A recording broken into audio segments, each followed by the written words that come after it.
Hello, everyone. Welcome to another session of Curiosity Talks. In a world of evolving careers and longer professional lives, curiosity becomes essential. The Curiosity Talk by Brian Slattery, hosted by WisdomCircle, invites us to rediscover learning and exploration. As many navigate second careers or transition, play helps sustain relevance and purpose.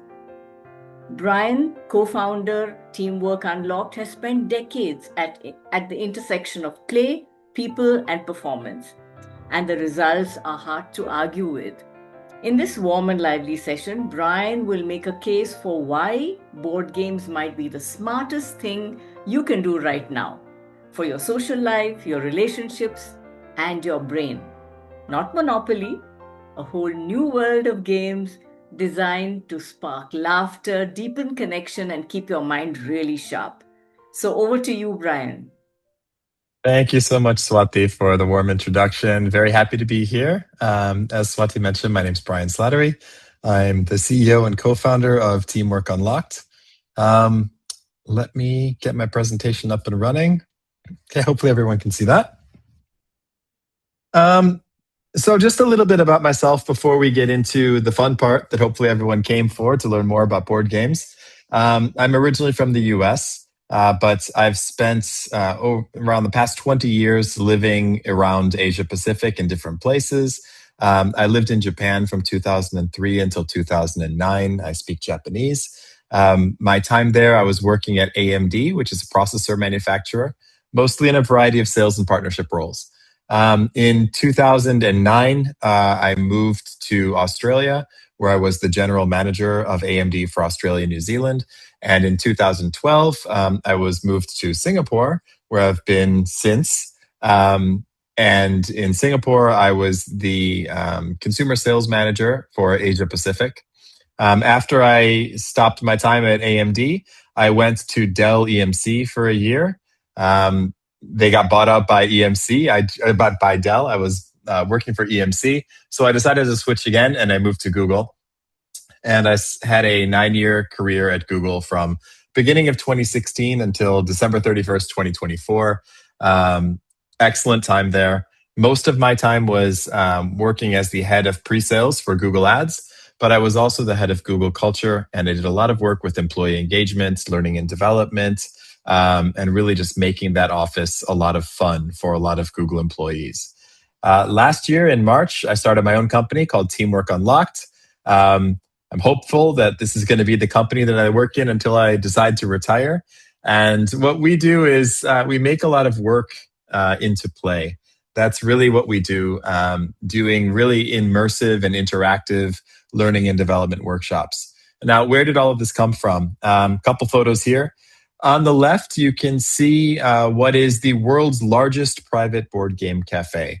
That's in Google Singapore, and that's something that I created shortly after joining the company. Basically, I created that as a place for employees to engage with each other in a kind of different and fun environment. We had recently moved from a smaller office that was about 300 or 400 people into a giant cavernous office that housed 2,000 plus. And when we made the move, in the smaller office, you kind of knew everybody. You would bump into people as you walk around the office. There was a central staircase that everybody shared. So you had a lot of cross-functional relationships with multiple teams. You'd share the cafeteria with them. You kind of knew who everyone else was. When we moved into the larger office, those connections disappeared just because of the size and scope of the entire building. So I wanted to build a central area where people could still meet up in a casual environment, get to know each other, unrelated to work, but really spark true human connection. And over time, like I mentioned, it became the largest private board game cafe in the world. We were chasing a Guinness record at one point, but we decided not to go after it, even though we would have won because it was kind of a standalone category. What you see on the shelf there is 425 games. At any given point in time, we had 1,000 active users. And in the 9 years that I was there at Google, we estimate somewhere between 4,000 and 5,000 different people participated and played games in the game cafe, whether they were Google employees, friends and family, or people dropping in from all parts of the world. In 2024, I worked with my friend Johan, who's in the picture on the right, and we built a escape room inside of the Google Singapore office. It's a fully functioning 60-minute escape room. It's still there today. It uses lasers and magnetic locks, and if you've ever been to an escape room, this is one of the better ones you can do, especially considering that it's inside of a corporate office. Now, we didn't do it just for fun, right? After all, it was still work. But what we did is we developed a 90-minute workshop around this escape room. And we would have people do the room for 60 minutes, and then we would do a 30-minute debrief where we would talk about how the roles and functions that you use to be successful in an escape room are very similar to what you use at work. At the end of 2024, I decided that I had done enough at Google and I wanted to do something on my own and lean fully into what I love to do. And that's what started me creating Teamwork Unlocked. So at Teamwork Unlocked, we built another escape room. It's up there in the upper left-hand corner. It's called Submerged. And now instead of a 90-minute workshop, it's a half-day workshop that is a full diagnostic analysis of teams and how they function, how they work well together. But we do it inside of an escape room as well as in a briefing room. And we move back and forth. We offer a whole bunch of other workshops that you can see on the list here. And they all use some form of immersive play, gamification, board game elements, interactive electronic elements. But it's been a great time, and we've had a really strong response from our customer base so far. So for those of you who are based in Singapore, I definitely encourage you to check us out. Teamwork Unlocked. You can also find me on LinkedIn. If you're based in India or other parts of the world, we can travel with some of these workshops. Of course, not the escape room. You have to come and visit us in Singapore to see that one. But enough about that. You're here to learn more about board games, and lucky you, because I'm basically a walking encyclopedia when it comes to board gaming. I started playing as a young kid. I remember board games all over my house, mostly thanks to my older siblings. Many fond memories playing games with my friends, with my family around the dinner table, at dinner parties. Continued doing that right through high school. When I went off to college, I started getting a little bit more into video games, and that continued with a little bit of board game dabbling here and there until my first daughter was born when I was living in Australia. And then we moved to Singapore, and I didn't want to be on screens as much and make noise. She's a baby, she's sleeping. And around that time, my older brother sent me a board game. And it was one I had never heard of. It was called Zombies. To be honest, it was an absolutely terrible game, but it re-sparked the joy I felt about getting off screen and doing something analog with my friends, with my family. Because there's just something different about when you bond with people in person in a warm, friendly environment. And soon after getting Zombies, I fell right back down the rabbit hole. And I realized how much the board game industry had really changed. If we look at the numbers, right, this is the amount of sales in 2025. It's currently a $16 billion industry. About 70% of that is in North America and Europe. North American games have been popular for a long time. Europe, Germany is a heavy part of the industry, but also England and France and Italy have a wealth of board game designers that create games from lightweight family games all the way up to very strategic and heavy games. In Asia, it's about 11% of the market. A lot of this has been driven by Japan historically, where they do a number of smaller games, mostly card games. And a lot of that is due to the size of the games themselves. In Japan, they tend to create smaller games so that they fit into people's homes more easily.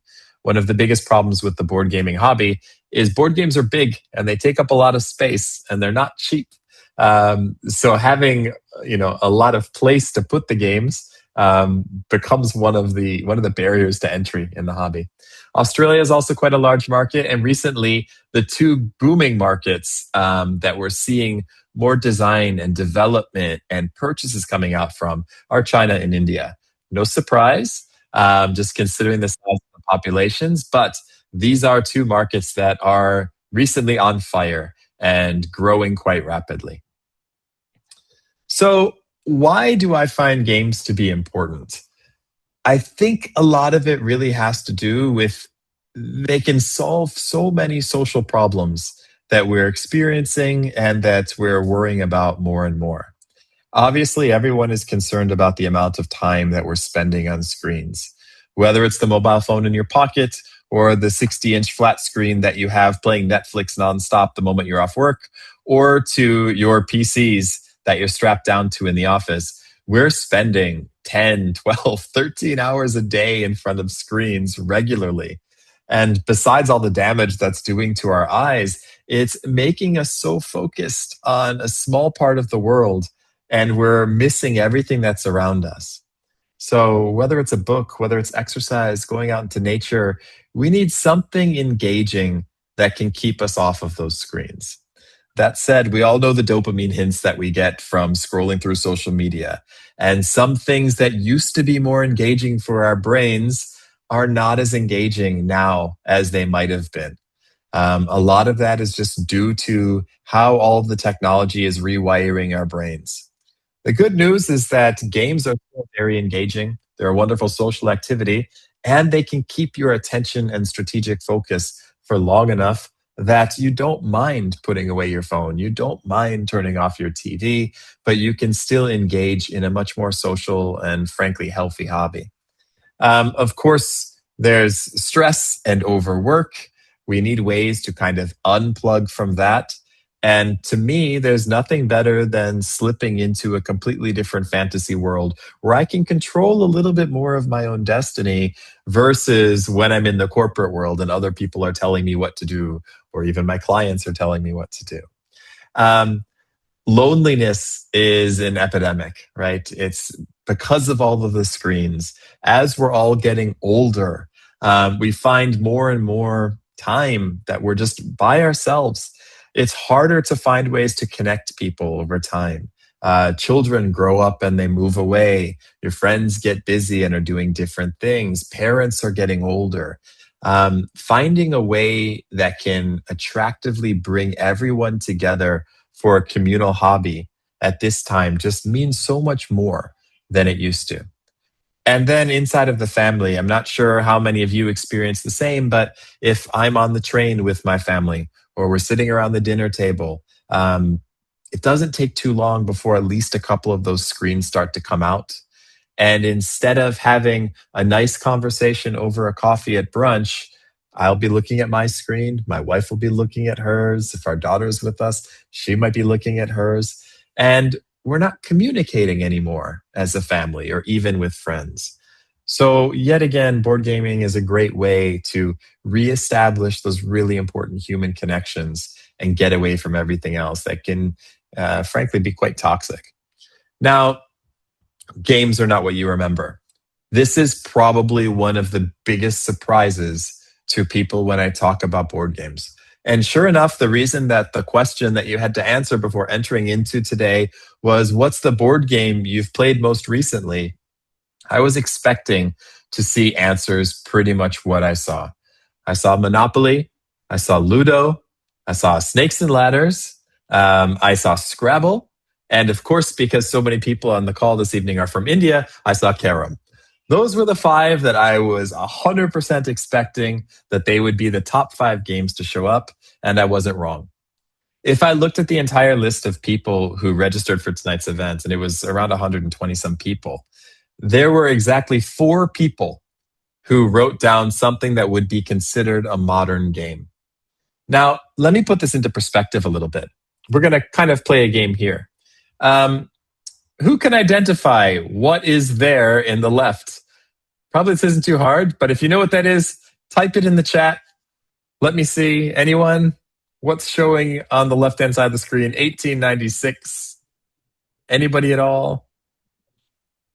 That's a telephone. Exactly. That is a telephone from 1896.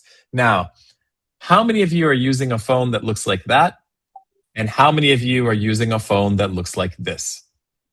I'd imagine that 100% of you are using some sort of a smartphone and not the old wooden thing that you crank on the wall.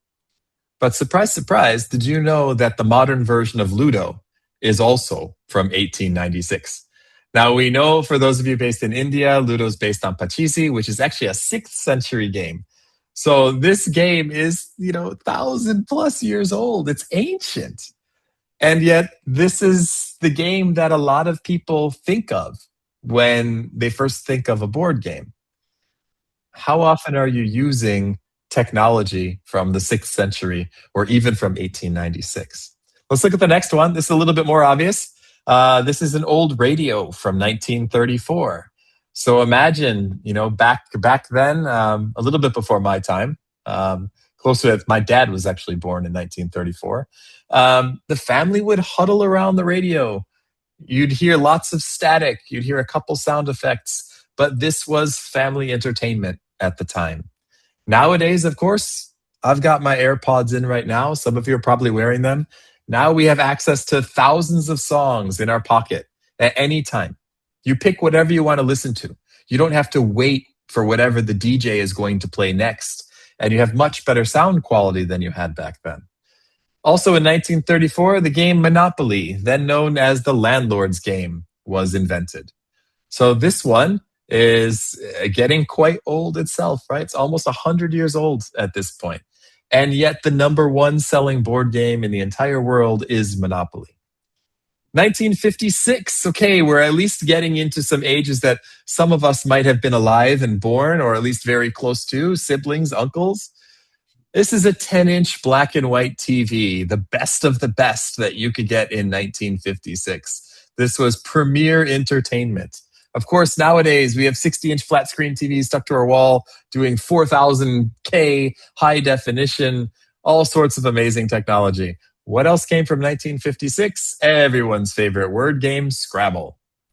Now, the point of this, right, is probably rather obvious. Technology has advanced so far from 1896 and that old phone to the iPhone. It's advanced so far from that old staticky radio to AirPods, and from black and white televisions to the amazing things we get now, even virtual reality. Board games have not been standing alone. What you see in Ludo and Monopoly and Scrabble, to me, while these are wonderful games and I appreciate anyone who enjoys any kind of board game, these are ancient history. And games have evolved so much into being so much more today, but people haven't experienced how much that change has happened. We are currently in the golden age of board gaming.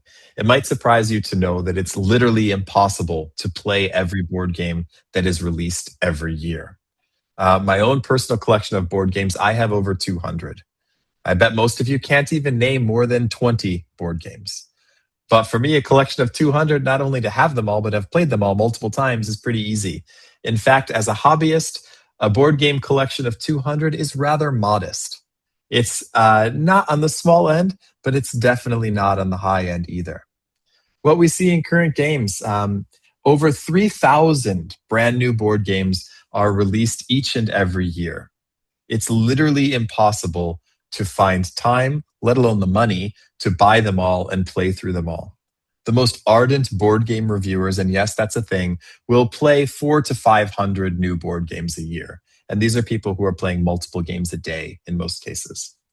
What you see on the screen here, this is a game called Azul. Specifically, it's Azul Summer Pavilion. It's a wonderful game that's in my closet. It has very tactile chips. Those pieces are made of acrylic. They make a wonderful clicking noise when you tap them against each other. And it's kind of a strategic, abstract game where you try to develop these beautiful flower patterns on the board and score points. Card games, while they don't use a board, we still happily welcome them into the board game family. This is an award-winning game from Japan called Scout. Interestingly enough, when the cards are spread in your hand, you're not allowed to change the order of them. And instead, what you have to do is play cards in pairs or groups of three or in straights running from 1, 2, 3, 4, 5. And you play them to the table trying to get the biggest sets possible. As you play those three cards out that you see in the picture, the one slides over and then you have a 9, 9, 7, 1. So your hand keeps changing size and you're trying to race to be the first one to play all of your cards on the table. This is a beautiful two-player game called Sky Team. Would you believe that most board games, most popular board games nowadays, are not competitive, they're cooperative? You actually play together with your partners and with your friends to try to accomplish a mission. And you either win as a team or lose as a team.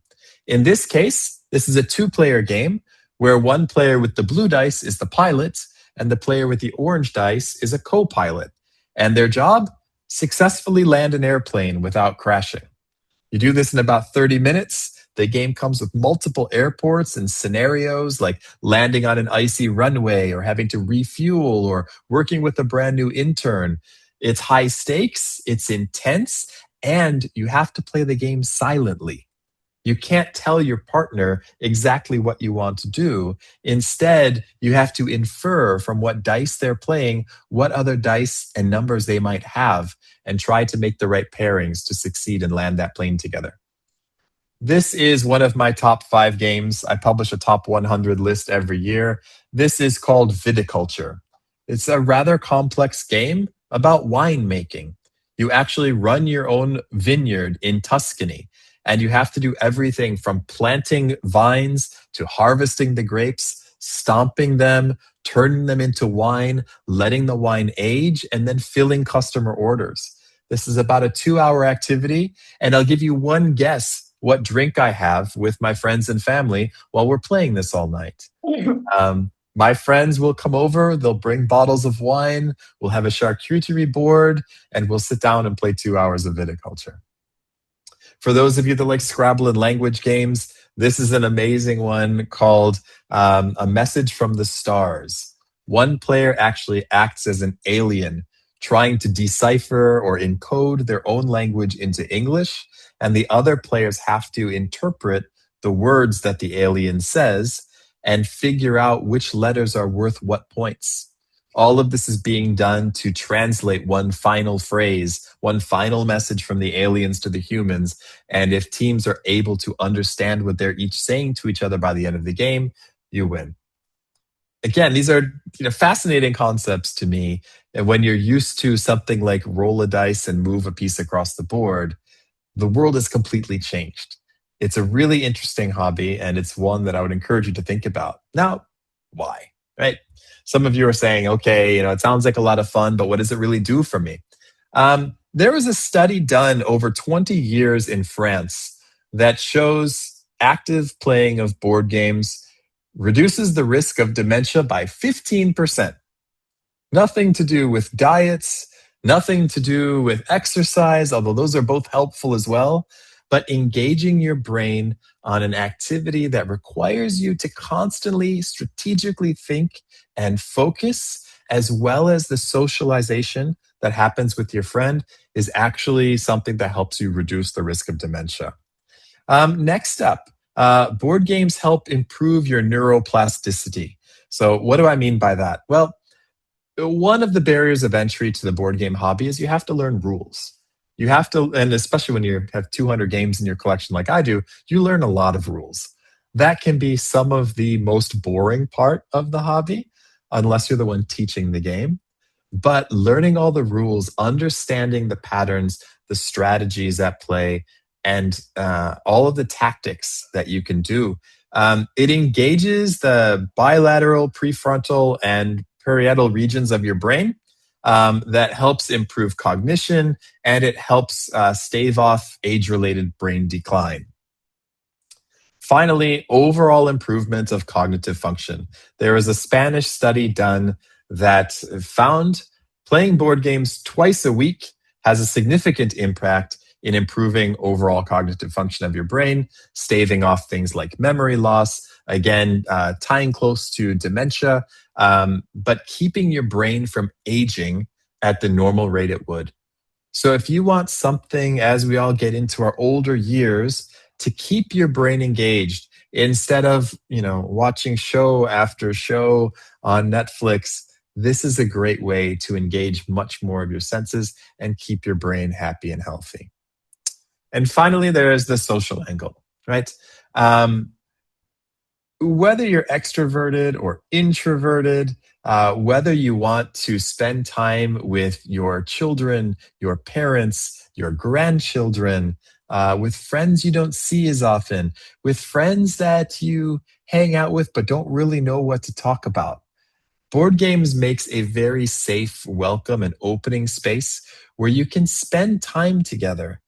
And even if you're not as good at filling that conversation on your own, you have the game there. Now, the best games do allow for ample conversation while you're playing together with people, especially those cooperative games, because you can start to talk strategies and figure out what to do with each other. But oftentimes, the game will fade into the background. You play a couple rounds of a light party game, you have a couple of good laughs, and continue the evening. It's a great way just to spend time with people, get to know more about them, the stories that you find out about people that you never knew, especially if you play some word games and things like that, can just be phenomenal. Okay. Now, I often refer to myself as a board game sommelier. That's because I am an expert at pairing people with games, whether they're a beginner or they're advanced, intermediate, whether they like light games, family games, strategic games, party games, dexterity games, abstract games. Um, I have a wide knowledge of what games are really great for different types of people. So I wanted to share a number of those with you today. For those of you who are interested in exploring more about the hobby, get your pens and paper ready or get out your notes app on your phone, because these are some phenomenal ones to buy. Okay. If you like Ludo, you probably like the action of rolling dice and moving some pieces around. Um, I would strongly recommend a game called Camel Up. Camel Up combines rolling dice, moving pieces, with a little bit of gambling, because what you're doing is betting on camel races. As you roll a dice, you move a camel around a racetrack. If another camel lands on top of a camel, it doesn't send it back to home like in Ludo, but it stacks on top of the other camels. And then the entire stack of camels keeps racing around the track. While this is going on, you're placing bets on which camels are going to win, which camels are going to come in second place, how much you want to bet on them.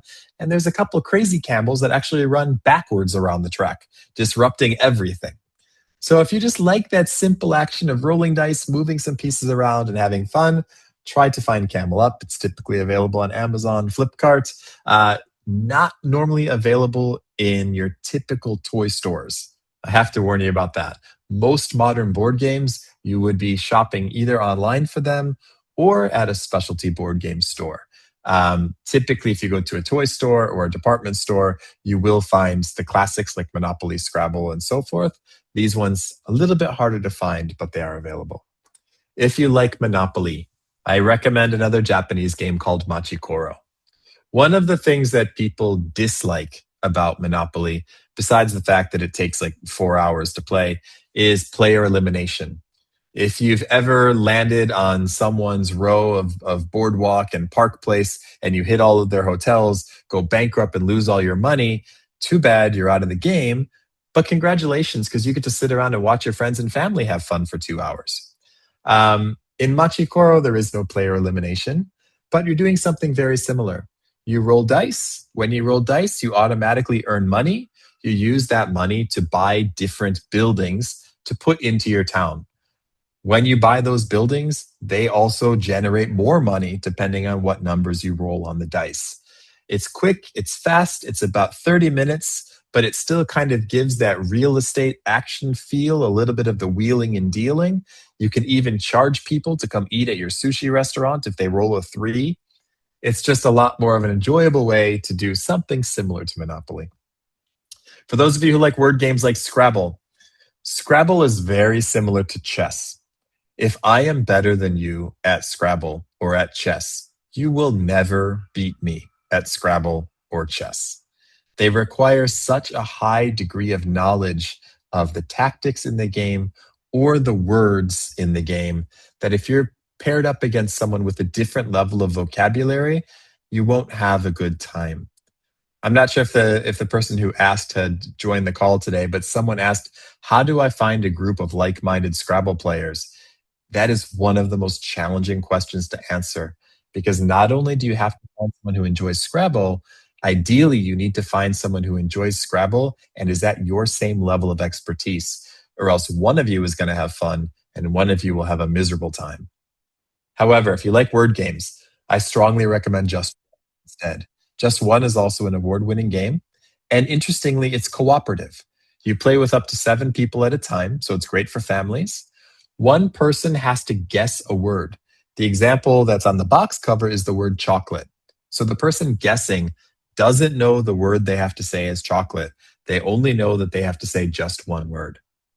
Everyone else around the table is allowed to give them a one-word clue that will hopefully make that person guess that the word is chocolate.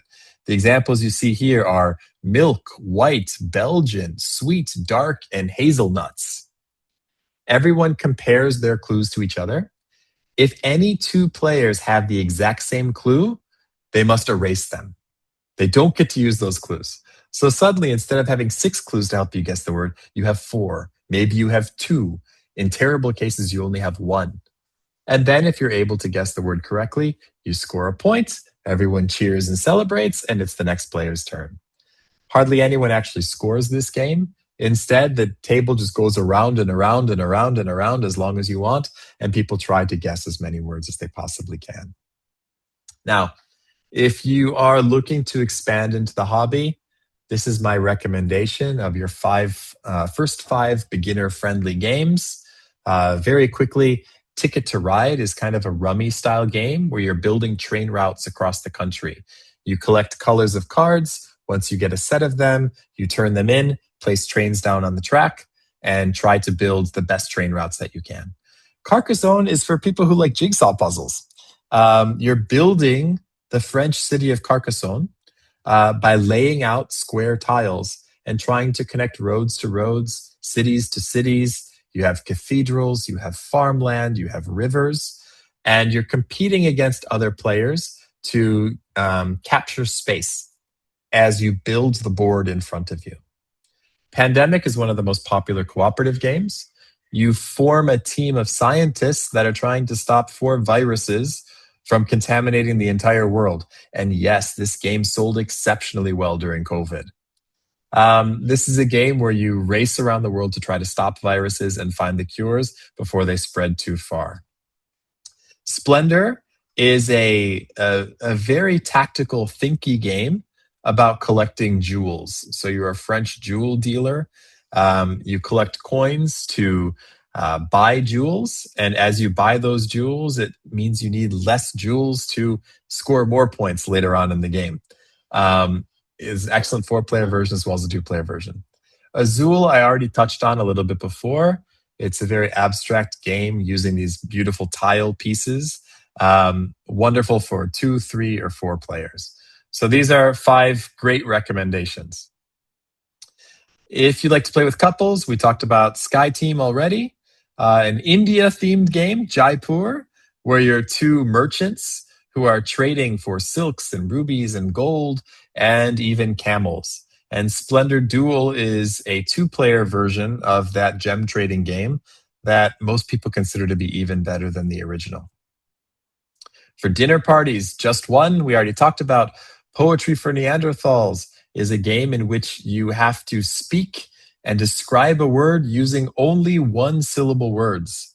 For example, if I'm wearing a leather jacket, I might have to say something like, this dead cow dry skin is my coat. And that's leather jacket. Someone has to figure it out. Codenames, I'm going to show you all how to play in a little bit. This is a game about team versus team game where you try to compete against each other to find a number of keywords. For grandparents through grandkids, I love the Unlock series of games. These are escape rooms in a box where you solve a bunch of puzzles. You have a 1-hour time limit that is run by your phone, and you try to solve all the puzzles within the required time. Cascadia is a beautiful game about building out nature. You build your own board that has mountains and rivers and fields, and you populate it with various animals that want to be placed in certain ways. Sushi Go Party is the game that I have gifted to the most people in my life. I've given away probably 25 to 30 copies of it. It's a game about collecting sets of adorable sushi, and each kind of sushi scores different points. This one's great for our younger kids all the way up to grandparents. And for co-op, these are the last three I have to share. We have Forbidden Island, which is working with your friends to find 4 treasures and escape from an island before it sinks into the ocean. The Crew is a game kind of like a trick-taking game, a game like Bridge or Hearts or Spades, but you play cooperatively to try to get the right cards to the right people. And Bomb Busters is about working together to defuse a bomb before it explodes. Okay, so I'm going to teach you all how to play code names, but I'll pause for a moment to see if there's any questions first. You can just type questions in the chat if you have any. All right, then we're going to switch screens, and we're going to learn how to play code names, which is one of the most popular games out there. Hang on, let me see. We have a couple of questions, Brian. Would you like to take them now? Any thoughts on how to create a group? Nitin says, I really don't know. I think Nitin means a group that plays a game. Nitin, would you like to clarify that? Yeah, I think it's how do you create a regular game group? So I think the easiest way to do is just, first of all, talk with a couple friends, see who might be interested in playing a game, get a game and learn it first. Never, ever learn a board game as you are trying to teach it, right? So buy one of the games that looked interesting, sit down, read the rule book, or watch a video online. Every board game out today has a how to play video if you prefer to learn that way instead of reading a rule book. Set it out in front of you and play a round or two to familiarize yourself with the rules.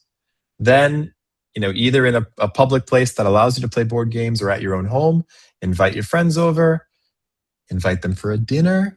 It's a good way to ease them in. They're happy and full. And then afterwards, as your activity, you bring out the game, explain the rules, and just start playing. The people who enjoy it will really love it and they'll want to come back for more. The people who don't like it will let you know they don't like it and they won't come back to the next time. Then you invite a different group of friends or a different couple to join you. Eventually, it will be quite easy for you to find some people that enjoy playing games over and over again. I have a few different couples who, when they come over for dinner, they will stay with us and play games with my wife and I. My wife absolutely hates board games, by the way, but she puts up with it because she enjoys seeing those friends and she knows that those friends like to play games with us. So she will begrudgingly go along and play games with us. And then I also have several other groups of friends that we get together on a monthly basis, a little bit more if we can get away with it. And we will have a dedicated schedule for the night of everything we want to play. Do I know any old Indian games? Except for the ones that I've mentioned, not as much. I am familiar with a few more modern India games. And even India themed games are becoming more and more popular. There's a game called Holi, which is about Holi. There's a game called, I think it's Rasa, the Dance of Love, where everyone's like spinning around and dancing and you have to find the partners and beautiful colors.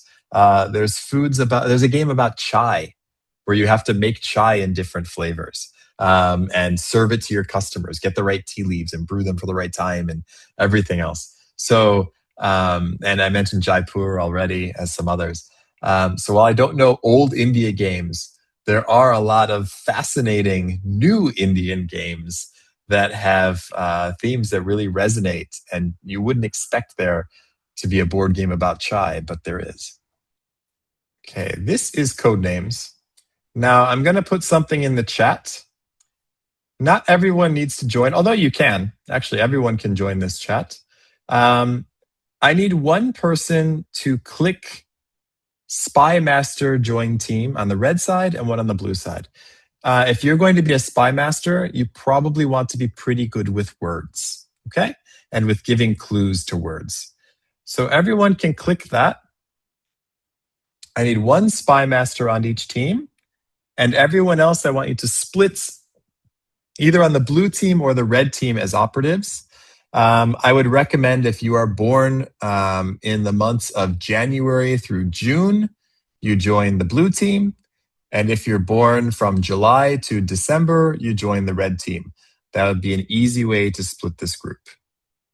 We will need one person to click Join Team on Spy Master Red and one person to click Join Team on Spy Master Blue. We have EE as our blue Spy Master. Thank you. I think that's probably Carol Lim as a blue operative. I'm still only seeing, well, we have 5 people who've joined, but they haven't picked a side yet. So either click Spy Master or operative. Again, oh, great. We have a red Spy Master, but we just lost our blue Spy Master. So hopefully we'll get the blue one back. We got a new one. We have Vanita now. Okay. And we have an operative. Hopefully we'll get more operatives to join. Now, let me explain how this game works. You are 2 teams, creatively the red team and the blue team. And your goal is to uncover your spies or to recall your spies that are working out in the field. Each of them is known by a specific code name. And you see the 25 different code names on the board. There's words like mammoth, shadow, calf, crane, lap, cow, Santa, etc., etc. Okay? The spy master knows which of these 25 spies are red and blue. There are currently 9 red spies in the field and 8 blue spies in the field. The job of the spy master is to give a clue, a one-word clue, and a number, which will tell you which of those code names is connected to one of their color spies. Okay? Now, you have to be careful as a spy master. You have to give a one-word clue. It cannot be one of the words that's already written on the board, obviously. But for example, you could give the clue of animal. And you could say how many words on this board are related to your color of spies with that word. So if I say animal 2, it means that there are 2 words on the board that are related to the word animal and are in my team's color.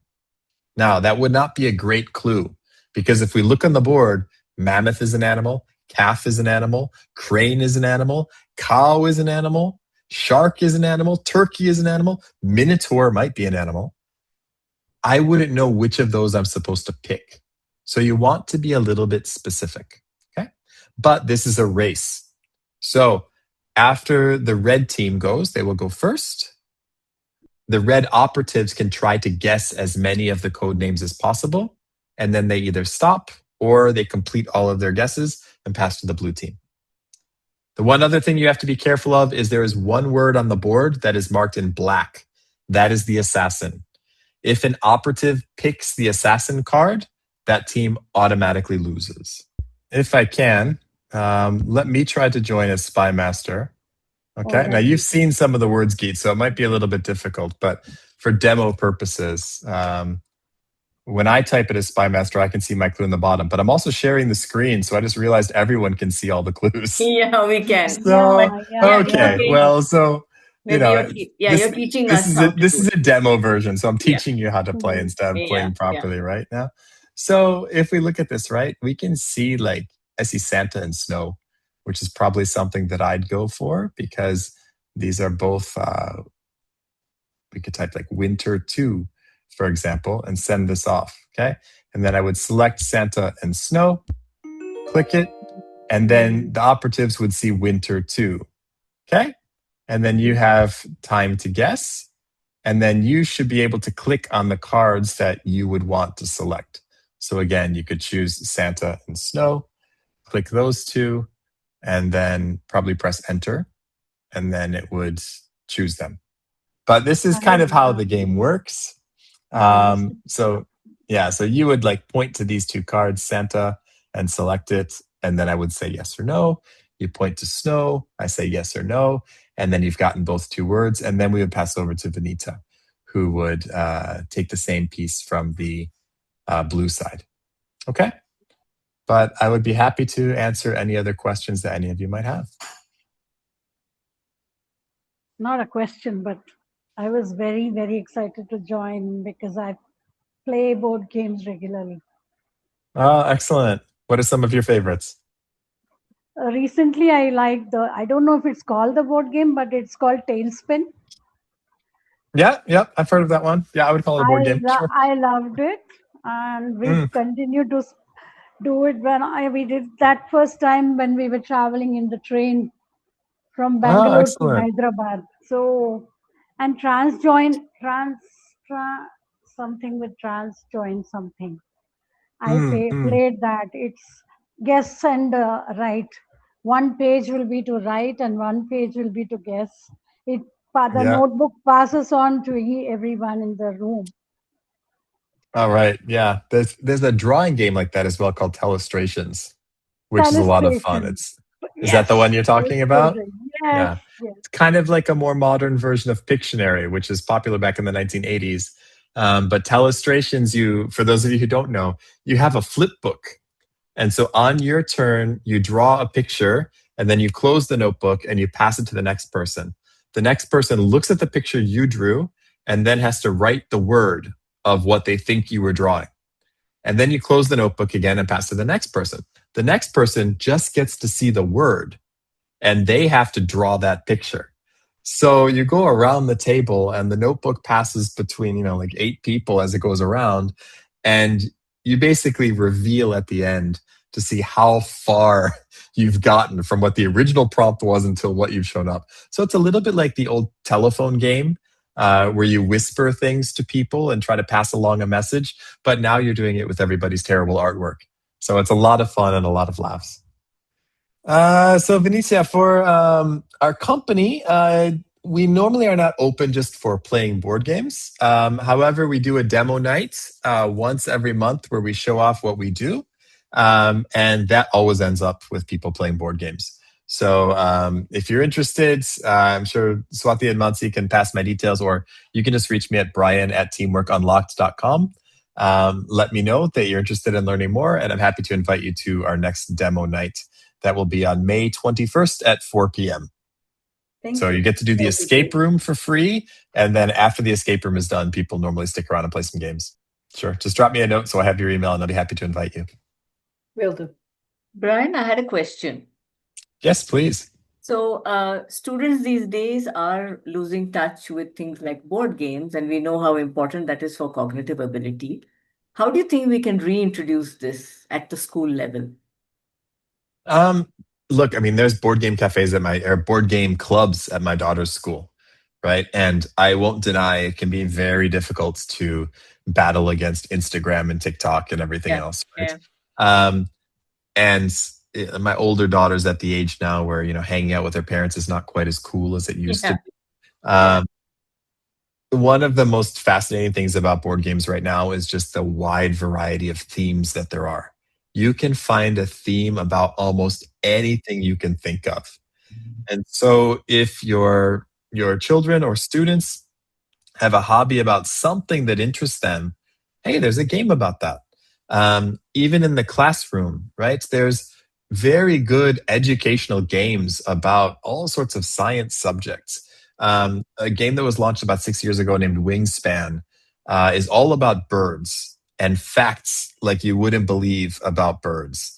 It has sold well over 2 million copies worldwide, right? And so if you are like a biology teacher, you start playing Wingspan and you can teach kids about birds, right? But seriously, there's themes about everything. So find something that interests them. Pay attention to the playtime, the complexity. Try to make it easy to get in, and then off you go. Yeah, I see. There's a cooking game with your granddaughter. Excellent. There's a lot of food games, a lot of great cooking games. One of my favorite genres for games, just because we bought a game about cheese recently, right? So we played the cheese game and then we played the wine game, and we're done. I'm sure those are your favorite games, Brian. Yeah, luckily this shot is from the shoulders up, right? So, so would there be any more questions? Okay, so if not, we are coming on 7 o'clock in India, and I want to thank you, Brian, for taking us through this wonderful stroll of board games. And hopefully some of us will go back to digging up some old ones and playing them. So thank you for engaging us this evening. Thank you very much. It's my pleasure. Thank you very much. Have fun, everyone. Thank you, Brian. Thank you. Much. Bye.